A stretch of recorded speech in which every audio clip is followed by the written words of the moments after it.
Halo semuanya teman-teman, jumpa lagi dengan podcast kita bersama IWPI ya, Ikatan Wajib Pajak Indonesia guys.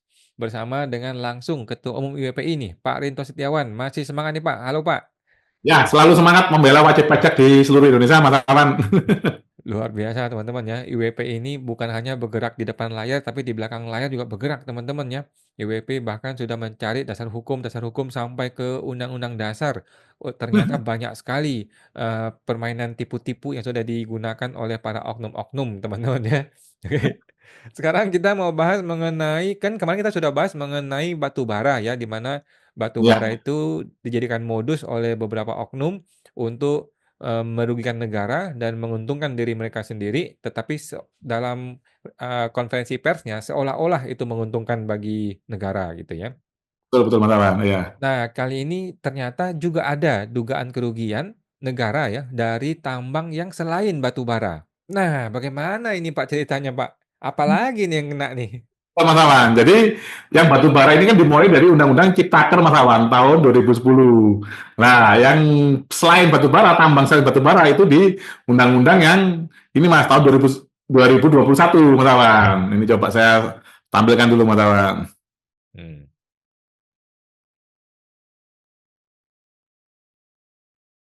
Nah, ini Mas Awan. Nah, ini yang sudah kita bahaskan adalah ini Mas Awan, apa? Barang-barang yang batu bara Mas Awan. Jadi ini yang selain batu bara Mas Awan. hmm, Nah, ya barang-barang selain batu bara. Nah, ini yang batu bara. Ini Mas. Pertama adalah besi atau baja Mas Awan. Jadi ini di dalam ini Mas, apa per 17 tahun 2018 tentang norma itu dia ini Mas, NPPN-nya dibuat 23% Mas Awan. Nah, yang artinya NPPN 23% maka biaya yang dikeluarkan oleh perusahaan untuk perolehan biji besi mencapai 77% Mas Awan.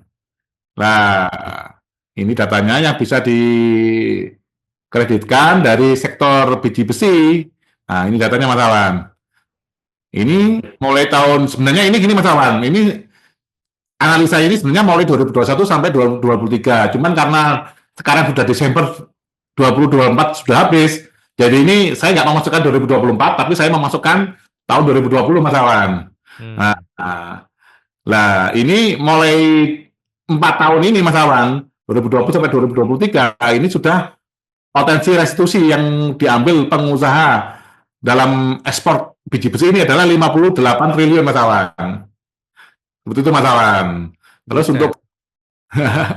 untuk gas alam, nah, NPPN-nya 23%, ini total nilai ekspornya sekian, 31 ini Mas ya, berapa ini? 31.000 juta dolar Mas.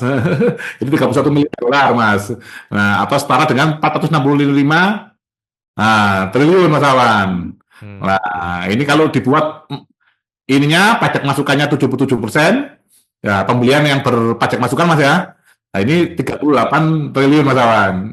Jadi hmm. tadi 58 triliun, nah sekarang ini 38 triliun dari sektor gas alam Mas Awan.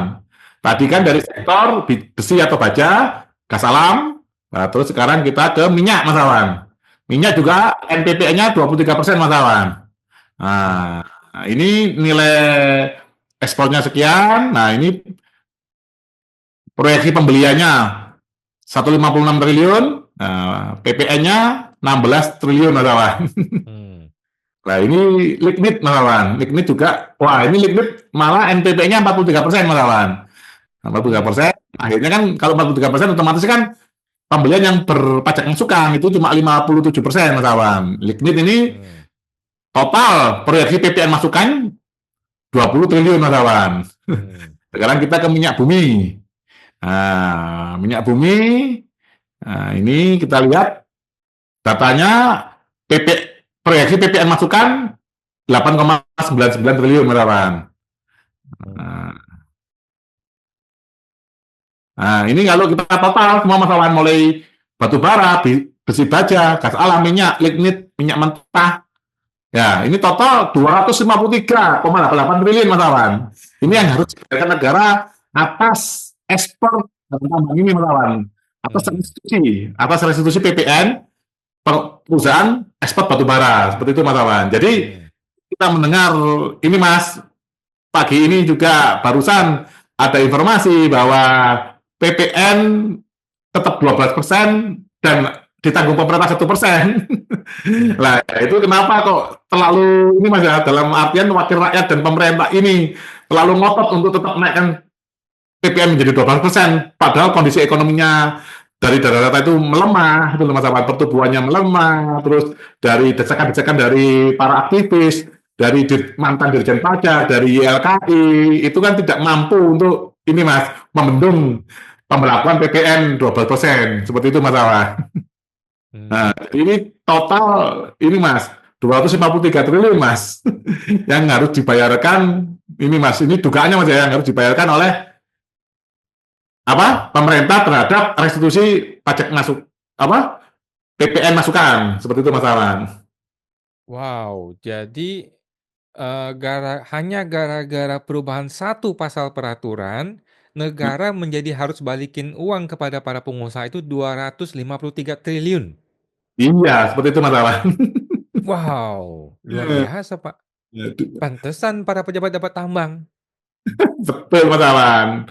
Jadi sebenarnya Mas Awan kalau saya boleh analisa Mas Awan, kalau saya ngasih saran dengan tidak menaikkan PPN Mas Awan, karena kalau PPN kan saya lihat penerimaan PPN sekitar berapa Mas Awan? 700 triliun ini Mas Awan ya. 700 Pulang tahu. lah sekitar 500 apa 600 atau 700 triliun. Nah itu kalau naik PPN 12% itu kan naik PPN-nya sama dengan 9% Mas Awan. Jadi kan Hmm. sekitar dapatnya kan 70 triliun Mas Awan. Dengan Hmm. tidak membebani rakyat dengan cara merevisi Undang-Undang tahun 2020 tadi Mas, Ciptaker dan Undang-Undang 2001 menjadikan barang tambang ini menjadi apa? Bukan barang kena pajak, selesai Mas, nggak bisa pajak masukan. Jadi negara nggak perlu mengeluarkan ratusan triliun tadi Mas Awan. Hmm. Rasa itu aja sudah selesai Mas Awan. Nah, cuman kan kita nggak tahu Mas, apa motifnya wakil rakyat kita yang tidak terlalu membela terhadap rakyat kecil itu Mas Awan. Hmm. Seperti Wah. si paling gampang Mas Awan, tinggal merubah undang-undang PPN-nya itu Mas Awan. Itu loh. Jadi Oh. jadikan barang tambang tadi tidak BKP Mas, bukan barang kena pajak. Otomatis mereka tidak bisa restitusi pajak masukannya Mas Awan. Seperti itu. Hmm. Itu berbarengan dengan membuat perpu agar PPN misalkan dijadikan 10% saja biar ekonomi meningkat Mas, pertumbuhan ekonomi lebih cepat. Masa kalah dengan Vietnam yang malah menurunkan PPN ke 8% Mas Awan. Sesimpel itu Mas Awan, gitu Mas. Oke, pantesan ini adalah jawaban dari kenapa orang bertanya, kenapa anggota DPR tidak mau bantuin kita memperjuangkan PPh final 0,5% diperpanjang atau dipermanenkan. Ya mungkin karena mereka dapat restitusi 200 triliun, gitu kan? Apalagi sekarang kan organisasi ini Mas ya, masyarakat yang besar, NU dan Muhammadiyah dikasih izin tambang juga Mas Awan. Jadi izin tambang ini nggak usah lihat laba aja, PPN aja udah restitusi sekian triliun. Betul Mas Awan. Luar biasa, luar biasa. Seperti itu Mas Awan yang terjadi. Makanya kenapa perjuangan rakyat-rakyat teriak-teriak. Nah, ini jarang Mas yang menemukan data-data seperti ini Mas Awan, analisanya. IWPI spesial untuk khusus wajib pajak Indonesia dan masyarakat Indonesia selaku pemilik kedaulatan memberikan data-data ini Mas Awan. Luar biasa. Ini BP jangan-jangan di belakangnya ada orang Intel nih, Pak ya. Oke, itu terima kasih Pak Rinto, luar biasa ya informasinya. Ternyata dunia tipu-tipu nggak cuma di industri perpajakan, tetapi juga sampai ke industri real seperti batu bara dan bahkan tambang-tambang non batu bara. Negara dirugikan ratusan triliun dan kita jelata hanya bisa gigit jari saja ya, menonton saja kita Pak. Betul Mas Awan. Oke, terima kasih Pak Rinto. Kita jumpa lagi di podcast berikutnya Pak. Ya, sama-sama Mas Awan.